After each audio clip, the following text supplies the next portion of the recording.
nashaka aya makuru yihutirwa yashikanwe mu gisirikare cy'u Burundi. Nimba wogira umuntu ari muri etat major uyarungike muri etat major, niho vyari vyiza ntibarikwiye kuyaronka imbere y'igihe. Bari hakurya murabe FARDC irikira bakwege irikira bazana. Ego FARDC yamaze kwicamwo kabiri. Hariho ya Gisekedi baje ba generale bamwe bakubita kudeta. Turasubiye kubahereza mwiriwe canke mwaramutse bivanye naho buri umwe wese adukurikiye kuri imbonesha kure ya Hejuru TV aherereyeho. Uyu numwanya w'amakuru agezweho cane hariko aravugwa cane muri uyu mugoroba, aho mugiye gukurikira byinshi birabana n'umutekano. Ubu noneho aho bigeze M23 iriko itera imanuka isatira igihugu c'u Burundi. Iriko isatira Uvira, hari umupaka aho akakanya rero mu mwanya uheze bari bageza hitwa Panzi kwibarabara ritera rija Kamanyola Uvira. Abanyagihugu benshi rero bariko barava muri Republika Iharanira Rusangi ya Kongo, bamwe bahungira mu gihugu c'u Burundi bagaca kuri mpaka Uvira, abandi bagaca mu Gatumba ndetse bakanajabuka n'uruzi Rusizi. Bariko bafatwa rero n'imiduga y'igipolisi ikabajana mu makambi. Abariko barahungira mu Rwanda bariko baraca ku mupaka wa Kamanyola uhana urubibe na Republika Iharanira Rusangi ya Kongo. Ibintu rero birabandanya gukomera cane muri Uvira rero, aho hafi y'u Burundi ku kivuko ca Kalunda abawazalendo bariko barabuza n'ingabo za FARDC zariko zirafata ubwato bahungira Kalemi hacabaho no gukozanya ko bo bwabo bariko bararwana. Benshi bariko bibaza rero kubiriko biba ku basirikare b'u Burundi aho muri Republika Iharanira Rusangi ya Kongo. Biravugwa ko rero abenshi baba bagarukamwe mu gihugu c'u Burundi, ariko M23 rero ariko itera yerekeza Buvira, aho bivugwa ko rero ngo Uburundi bushobora no guterwa. Mugihe rero hari n'abasirikare boba barahungiye mu Burundi bavuye muri Republika Iharanira Rusangi ya Kongo. Nkuko bigaragara rero kuva Ibukavu ja Buvira ni amasaha ashika kuri 3:48. Ngivyo rero ngo biroroshe cane kuba M23 ishobora kuvaho Ibukavu ikamanuka Kamanyola ikamanuka na Buvira, igenda ifata nigarura n'uduce tugiye dutandukanye, yirukana ingabo za FARDC hamwe n'ingabo z'u Burundi bifatikanije. Ariko rero z'u Burundi tubabwire ko muri uyu mwanya ngo zose ziriko ziratahukanwa. Kuva ahitwa Kamanyola gushika Ibuvira n'amasaha 2:10, aho rero banyura mu duce tugiye dutandukanye. M23 ikaba yamanutse iva muri ivyo bice vyo muri Sud Kivu, imanukira hitwa Luvungi, ikamanukira hitwa Kakamba. Ubwo rero hakaba hana imbibe n'intara ya Cibitoke, bakamanuka hitwa Ruberizi na Lungutu, bakamanukira hitwa Sange na Runingo, aho rero bahinguka muri Kiriba. Murabizi ko Kiriba ondesi rero hari n'imborera kure z'u Burundi zoba zijanwa yo gufatirayo imyimenyerezo. Kuva aho Kiriba rero kumanuka bakaba baja Ibuvira banyuze ahitwa Kawezi na Kavivira.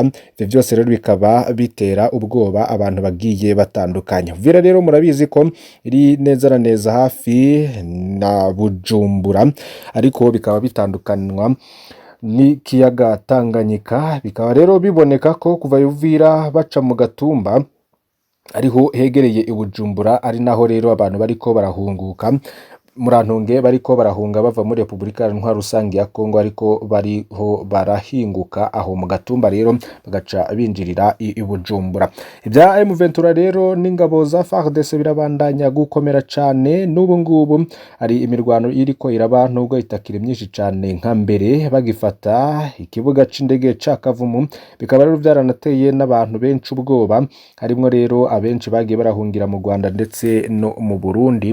Uyu mugoroba rero bandanya biboneka ko M23 iriko iramanuka isatira Buvira, aho rero bavuga ko hari n'abasirikare boba barahungiyeyo, ndetse na guverineri wa Bukavu nawe akaba ariho ashobora kuba yarahungiye. Byose rero bikabandanya kwerekana ko hari umutekano mukeyi ugaragara mu bice bigiye bitandukanye bya Sud Kivu, aho abasirikare b'u Burundi biboneka ko ari bo bari kurwana cyane, ariko nabo ngo bakaba batanguye no gushika mu gihugu cabo c'amavukiro kugira ngo ntibagombe bapfira aho muri Republika Iharanira Rusangi ya Kongo kwa Felix Antoine Tshisekedi, aho n'igisirikare ciwe chance gufasha icu Burundi. Rero ngo bakaba bariko barafatanwa uduce dutandukanye batanarwanye, ariko kandi Wazalendo na FARDC bakaba bayijeje gukozanyaho bakarasana baranarwana, hagati yabo hakaba hari icuka kibi nubwo bari basanzwe bafatikanya mu ntambara bariko bararwana na M23. ya nashaka aya makuru yihutirwa yashikanwe mu gisirikare cy'u Burundi. Nimba wogira umuntu ari muri etat major uyarungike muri etat major, niyo vyari vyiza ntibari kwiye kuyaronka imbere y'igihe. Urumva uyo umusozi witwa Gafinda, umusozi witwa Gafinda hari iminembwe bawurondere bawubaze ngo umusozi muremure niwo musozi.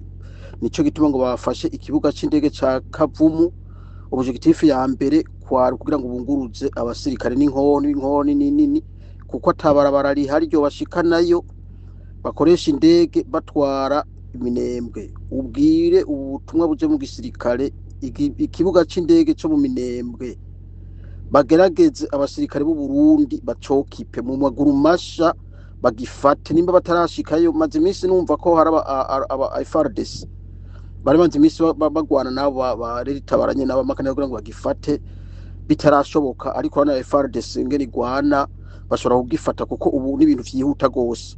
Rero abasoda b'abarundi bari muri kaya gice baro ico kibuga bagifate, bacokipe akabuga k'indege ko muri Minembwe bagafate mu maguru masha, hanyuma bace barondera n'uwo musozi bita Gafita aho uri hose bawokipe nawo nyene, kuko numvise umuhinga yagwanye muri ziya ntambara za mbere zo 1998 bibiri yari umunyamurenge yamyara bivuga yakivuyemwo, avuga ko uyu musozi bamaze kuwatanga ko kuba wakurako ari kibazo n'indege ngo bitoroshe kugira ngo zogira ngo umusozi muremure cyane uhanamye.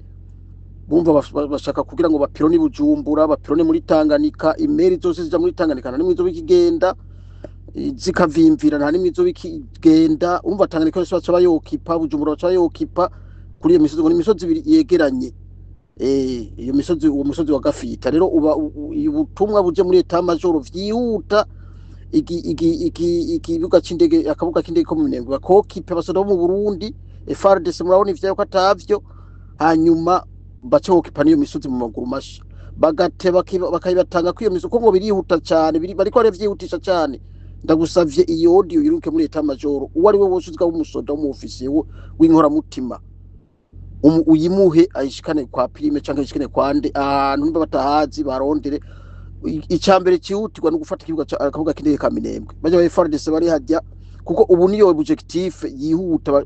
Ngira no musi mbere canke ejo basura ko barafashe bakaramuka baje kuvuga c'indege abarundi batarashikayo, basi Bujumbura izo bigiye kukingorane na Tanganyika yose. Ikibuga c'indege c'Iminembwe bacihute ugifata, hanyuma bafate baronde n'uwo musozi aho uri witwa Gafita, ngo umusozi muremure cyane. Uyu musoda yabaye musoda yavuze ati bawufashe umusozi bakabashira kwizo mbunda bizo bihetse Bujumbura izo bivuyemo. Sawa rero komera cyane bagenzi, bo mugabe mu maso, bo kuvuga aho FARDC babonye ko ijya kudeta irasejo. Burya mwabonye takitike yabaye kuva ejo mwijoro FARDC ubwo nyene ikirazibuki ntuzenya M23 urabona ko yinjiye hirya saa moya mu gitondo babarazibukiye. Mbo ejo saa moya z'ijoro naho ntuzenya FARDC ikiraza n'amamodokari n'iki, murako muranyumva. Mugabo message irikiranshikira ko message ntuzenya FARDC yigabuyemo kubiri. Abasirikare turi kumwe rero mube maso mugabe. FARDC yigabuyemo kubiri, hariho FARDC ya Gisekedi na FARDC ya Joseph Kabila bafadikanije na Kagame. Motif rero ngo bafashe intumbero yuko bagomba gucira FARDC ya Kabila, bacira inzira M23 babandanye baza kugira ngo baze guhungabanya umutekano mu Burundi. Mwe magabo rero burya rero na mwanya abasirikare turi kumwe, abasirikare b'aba FARDC baba koroneri n'abandi murazinanye mu mwanya amazina yabo muzoba muyaronse mutenyenye gatoya amakuru turiko turayarondeza mu mwanya amazina yabo abasirikare bari hakurya murabe FARDC niyo irikira bakwege irikira bazana ego FARDC yamaze kwicamwo kabiri hariho iya Gisekedi bajya bagenerale bamwe bakubita kudeta bamaze gusinyara bagenzi babo ba FARDC bari kumwe kujya mu mugambi wa Kagame ko bagire bikorane kandi motife ngo niyo gusogeza mpaka ya M23 wabayizane mu Burundi sawa kandi urumva ko bamaze kwigaburamwo bumva baca bakoresha gufashanya baca bafashanya nuko iyo message rero muri group murabe muyikorereko. Rwanda na maendeleo ya Rwanda iko vipi?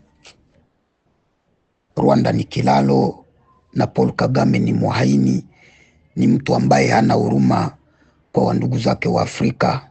Nalomba munifate.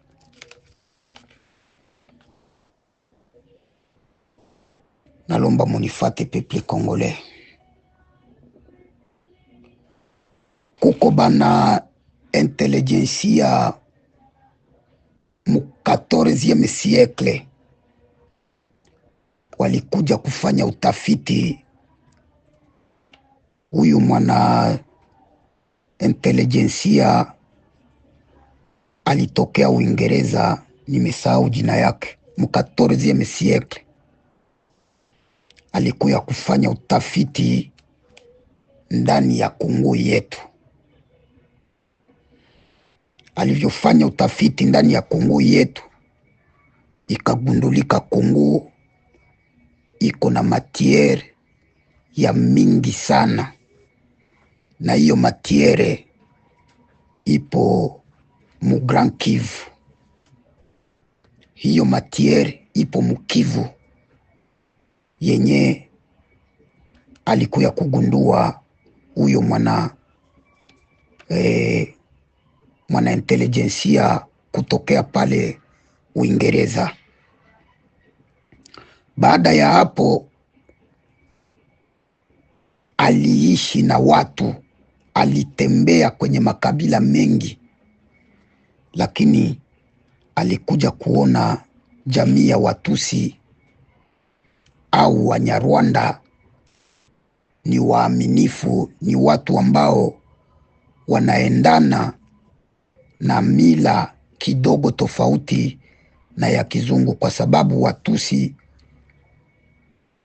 hata maisha yao wanakuwaka wanajitenga, wanaishi kivyao vyao, hawajali watu wengine, wanajijali hebo peke. Kwa hiyo huyu mtu ndiyo chanzo cha kuanza sasa uaminifu kwa Watusi. Kinachotuua ni kwamba